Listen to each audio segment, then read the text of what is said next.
அனைவருக்கும் வணக்கம். எய்தற்கரியது ஏந்த கால் அந்நிலையை செய்தற்கரிய செயல்.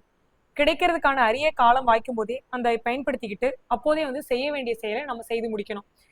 இன்னைக்கு நம்ம என்ன பார்க்க போறோம்னா மனிதாபிமானம் மற்றும் மீட்பு ஆபரேஷன்கள் தான் பார்க்க போறோம். அதுல முதலாவதா பார்க்கக்கூடியது ஆபரேஷன் மதத். கடல் அலைகள் காஸ்டர் ரெயின்போ கம்பீர் ரஹத் 2 2004 நடந்திருக்கு. இதோட நோக்கம் பாருங்க, 2004 இந்திய பெருங்கடல நிலநடுக்கம் மற்றும் சுனாமியால பாதிக்கப்பட்டவங்களுக்கு உதவி பண்றதுக்காக இதை இந்த மீட்பு நடவடிக்கை மேற்கொண்டிருப்பாங்க.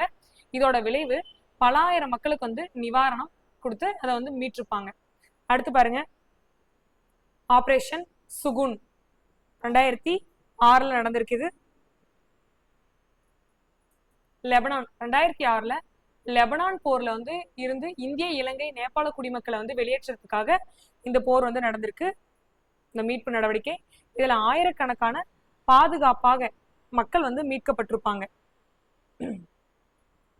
விளைவு இஸ்ரேல் மற்றும் லெபனான் இடையே ஏற்பட்ட கடுமையான போர் காரணமா லெபனான்ல இருந்த சுமார் 12,000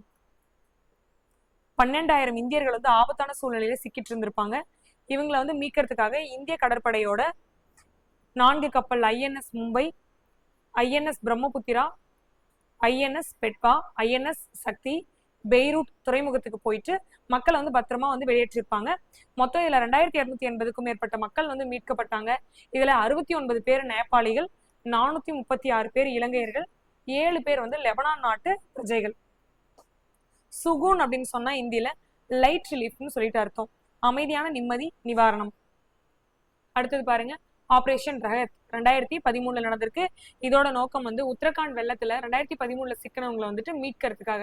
இதோட விளைவு இந்திய விமானப்படையோட மிகப்பெரிய மீட்பு நடவடிக்கை. ஆயிரக்கணக்கான பேர் காப்பாற்றப்பட்டிருப்பாங்க. IAF டீம் இவங்களை மீட்டிருப்பாங்க. ஸோ இந்த வீடியோ உங்களுக்கு யூஸ்ஃபுல்லா இருந்திருக்கும்னு நினைக்கிறேன். தேங்க்ஸ் ஃபார் வாட்சிங்.